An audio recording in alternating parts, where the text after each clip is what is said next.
We're here to talk about how Under the Dock Productions came into existence. I've been going to Packwash Lake Camp since 2015 for my summer vacation to fish.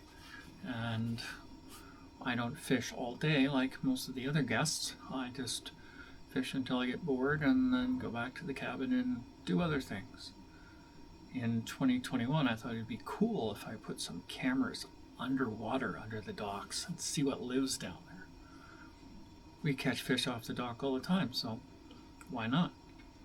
So that's where the Under the Dock series began. Now, I did it again in 2022, and 2023 I added a third camera so that you could potentially get the fishies going around.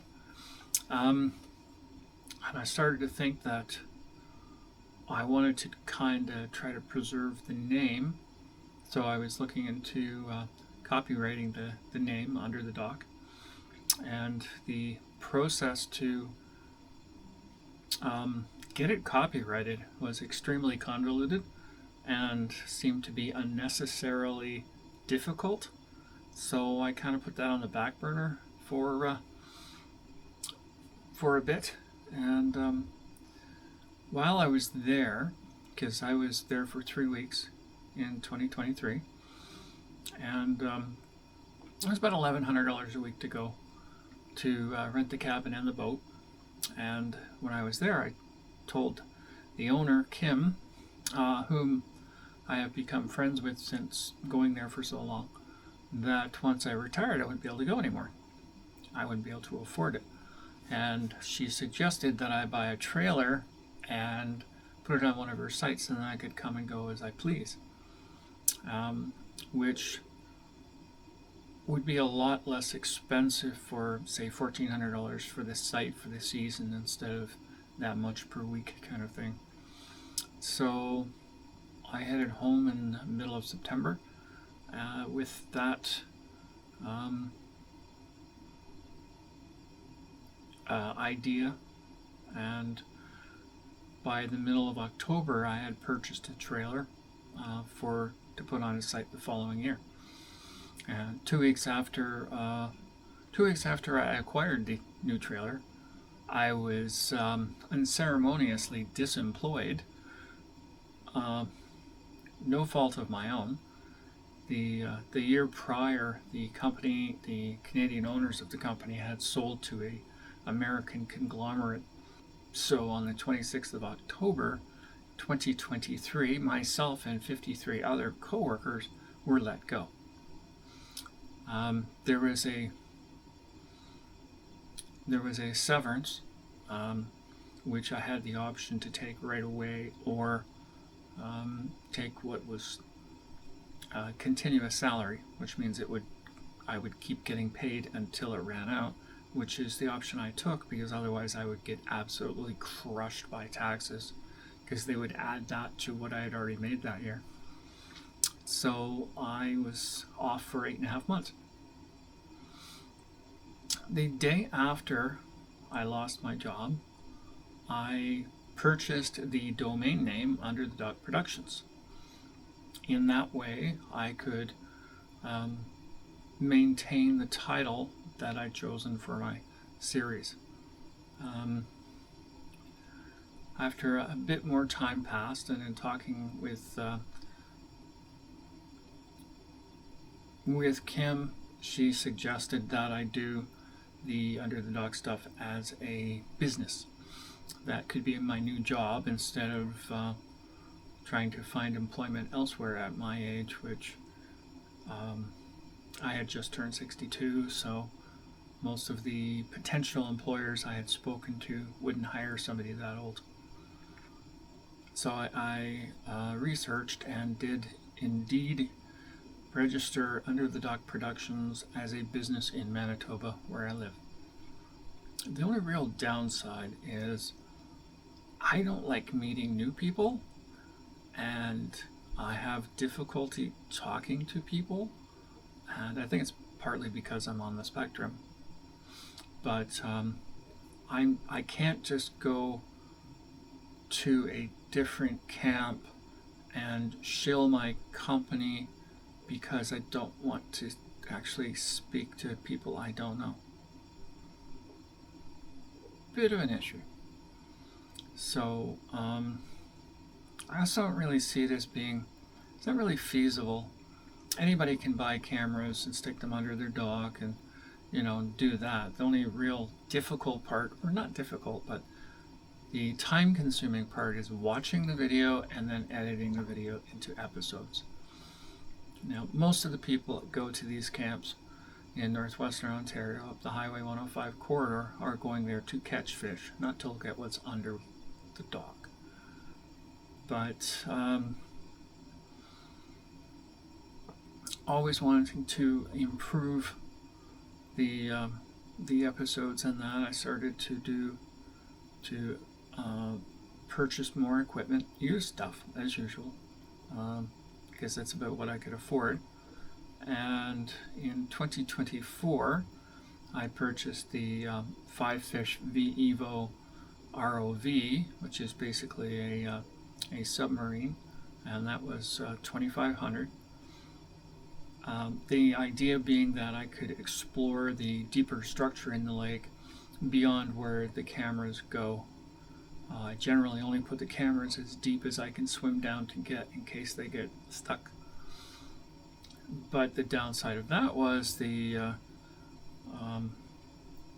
water in Packwash Lake is off color, and because of that, it was really difficult to see when trying to run this up. So that became something that wasn't really viable under those circumstances. It was difficult to see. So didn't really pan out at that time. So my severance ran out in July of 2024, and at that point I went on unemployment insurance and carried on with doing nothing. In 2025, I decided to try to get a little bit more professional for the episodes and created a new title series on Canva. Logos and all that were done through through Adobe, Photoshop and such. I did all of that myself. Because I was acquiring more electronics, I went to try and get it all insured.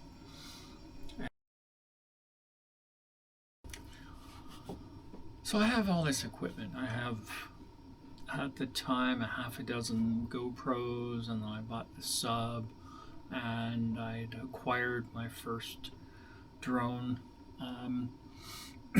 So I was starting to accumulate a lot of equipment, so I went to see if I could get it all insured. And I was told that because my company doesn't make any money, I can't get insurance on all the equipment. So I still don't have insurance on all the equipment. For 2026, well, one of the first things I did was I bought the DJI Action 4 that I'm shooting this video on. I'm hoping that with the newer technology, it'll improve the underwater shots, and if so, then I'll buy a couple more because I run 3 cameras underwater all the time. I also bought a sunscreen for the ROV controller, and I'll be picking up a larger tablet, hoping that will help me actually see what the sub sees better than the old tablet, which was a lot smaller. I've also created a new title series for this year, which is also video through Canva, and we'll see how. I think that's going to be more fun than it was. It's still professional, but it's a little bit more fun than what I did for last year. One thing I noticed on the Sunset Country Facebook page, which is the area that Packwash Lake Camp is in, was there was a drone shot of a different camp, and the water looked to be really clear. And I would really love to be able to get my cameras into water that was really clear. So, and in addition to that, through that, I also found a YouTube channel for a fellow Glenn McDonald out of Vermilion Bay, Ontario. And his channel is 54 or Bust, and he's primarily a muskie angler. And because of how he set his channel up, he reviews the baits that he uses, he gets from whatever. He reviews the baits that he uses at his cabin on Blue Lake, and the water's crystal clear. So through watching his channel, I could see many of the lakes that he goes to that are in the same area have clear water. So I'm hoping that this coming summer I'll be able to go to some of those other lakes and explore getting footage in Clearwater, Perot Lake, Cedar Lake, and others. And the furthest away one is like 2.5 hours from camp. And I should be able to run the sub in some of those lakes as well. So we'll see how that works out. Looking forward to getting some footage that isn't orangey, rusty colored like I get in Packwash. The downside, of course, is that because I don't know the lakes, and I'll be picking structure just based on surface visual clues, there's always a possibility I'll get absolutely no fish on any of that video. But it's a live and learn process, so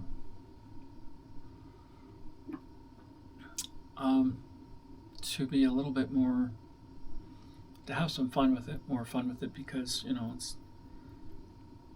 I'm not outgoing enough to promote me or the business or anything like that. I decided that I would spend some money and get some swag for myself for this year. So we have our water bottles,